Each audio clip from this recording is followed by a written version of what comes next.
بسم اللہ الرحمن الرحیم۔ ہمارے پیارے نبی حضرت محمد مصطفیٰ صلی اللہ علیہ وآلہ وسلم کی پیدائش مبارک۔ اسلام کے ظہور سے پہلے اہل ارض کی حالت بہت خستہ تھی۔ لوگ جاہل اور وحشی تھے، کہیں آگ کی پوجا ہوتی تو کہیں ستاروں کی، کسی کو تعویذ گنڈے پر اعتقاد ہوتا، کسی کو رمل الفال پر۔ ہر قبیلہ اپنے بت کو خدا مانتا، ہر گھرانہ اپنے خدا کو چار دیواری میں قید رکھتا۔ کعبہ مکہ مکرمہ میں، خواب بیت اللہ یعنی خدا کا گھر، 360 بت تھے۔ لوگ درختوں کو سجدہ کرتے تھے، قبروں پر ناک رگڑتے تھے، جا بجا فتنہ فساد بپا رہتا، امن سکون نام کو بھی نہ تھا۔ ذرا ذرا سی بات پر سالوں لڑائیاں چلتی رہتی تھیں، نہ قانون تھا نہ انصاف، لوٹ مار کا بازار گرم رہتا تھا۔ جو عام تھا، شراب کو ماں کے دودھ سے زیادہ سمجھا جاتا، ننھی بچیوں کو زمین میں دفن کر دیا جاتا، غرض سرزمین عرب میں چاروں طرف اندھیرا ہی اندھیرا تھا۔ ایسے میں خداوند تعالیٰ کی ذات پاک نے اپنی رحمت کے دروازے کھولے، ایمان کی راہ سے بھٹکے ہوئے لوگوں کو ہدایت کے لیے سرور کائنات حضرت محمد صلی اللہ علیہ وآلہ وسلم اس دنیا میں بھیجا۔ آپ مکہ معظمہ کے نہایت ممتاز خاندان حضرت عبداللہ بن عبد المطلب کے گھر سن 570 ہجری میں پیدا ہوئے۔ آپ صلی اللہ علیہ وآلہ وسلم کی ولادت سے 2 ماہ پہلے ہی آپ کے والد کا انتقال ہو چکا تھا۔ 6 برس کی عمر میں آپ کی والدہ ماجدہ بی بی آمنہ بھی وفات پا گئیں۔ چنانچہ آپ کی پرورش آپ کے دادا عبد المطلب کے ذمہ آئی، لیکن 2 سال بعد دادا کا سایہ بھی سر سے اٹھ گیا۔ حضور صلی اللہ علیہ وآلہ وسلم کے چچا ابو طالب سرپرست بنے۔ بچپن کے مصائب حضرت محمد صلی اللہ علیہ وآلہ وسلم کے حصولوں کو ڈھا نہ سکے۔ دراصل حکم الہی نے آپ صلی اللہ علیہ وآلہ وسلم کی تقدیر میں چوپانی کر رکھی تھی۔ چنانچہ بعد میں وہ بنی نوع انسان کے ہادی اعظم بنے۔ جوان ہوئے تو آپ صلی اللہ علیہ وآلہ وسلم نے ایک امیر بیوہ کی ملازمت اختیار کی۔ آپ صلی اللہ علیہ وآلہ وسلم نے اپنے فرائض اس خوش اسلوبی کے ساتھ سر انجام دیے کہ حضرت ختیجہ رضی اللہ تعالیٰ عنہا نے آپ کو شادی کا پیغام بھیجا۔ آپ صلی اللہ علیہ وآلہ وسلم نے اس پیغام کو قبول کر لیا اور 25 سال کی عمر میں ان سے شادی کر لی۔ اس وقت بی بی خدیجہ رضی اللہ تعالیٰ عنہا کی عمر 40 سال کی تھی۔ حضرت صلی اللہ علیہ وآلہ وسلم کے اخلاق و اطوار شروع سے ہی نہایت شیشہ تھے۔ آپ زبان کے میٹھے اور دل کے صاف تھے، کبھی جھوٹ نہ بولتے تھے، اسی وجہ سے آپ کو صادق اور امین کا لقب ملا۔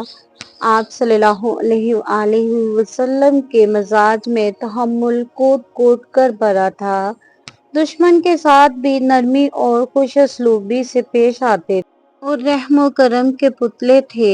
کسی سے کبھی بھی انتقام نہ لیا، نہ کسی کے لیے بددعا کی۔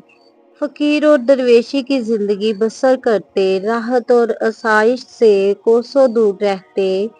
سارے عرب کے تاجدار تھے، مگر بوریے پر سوتے اور کھجوریں کھا کر گزارا کرتے تھے۔ عبادت کا یہ حال تھا، ساری ساری رات یاد الہی میں گزار دیتے۔ بت پرستی سے آپ کو بہت نفرت تھی، شہر سے باہر غار حرا میں زیادہ وقت گزارتے تھے۔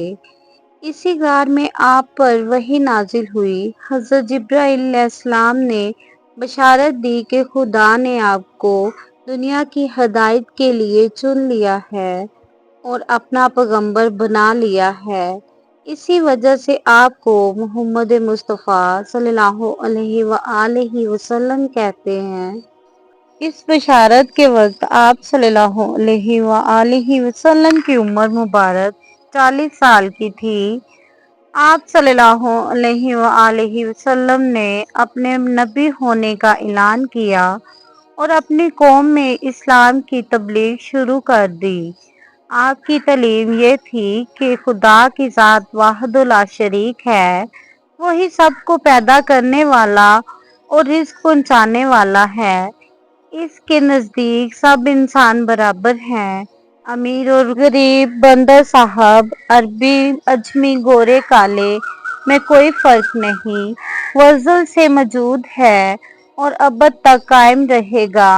ہر انسان کو اس کی عبادت کرنی چاہیے۔ محبت و مساوات انسانیت کی دلیل ہے۔ پڑوسی کو ستانا بدی ہے، بدی اور ظلم کا انجام دوزخ کی آگ، نیکی اور محبت کا پھل جنت ہے۔ ذات پات اور اونچ نیچ کے سب جھگڑے شیطان نے پیدا کیے ہیں۔ خدا کی ذات پاک کے ساتھ ساتھ کسی اور وجود کو ساجی یا شریک بنانا کفر ہے۔ بت پرستی، دوزخ گوئی، ڈاکٹر کشی اور شراب نوشی گناہ عظیم ہے۔ راہ مولا میں روپیہ پیسہ ختم کرنا ہر صاحب ایمان پر فرض ہے۔ کافر اور جاہل لوگ آپ کی تعلیم سے چڑ گئے۔ آپ صلی اللہ علیہ وآلہ وسلم کی مخالفت اس قدر بڑھ گئی کہ آپ صلی اللہ علیہ وآلہ وسلم کو مجبوراً مکہ مکرمہ سے مدینہ شریف کی طرف تجارت کرنا پڑی۔ یہ واقعہ 622 ہجری کا ہے۔ اسلامی کیلنڈر سال ہجری اسی سن سے شروع ہوتا ہے۔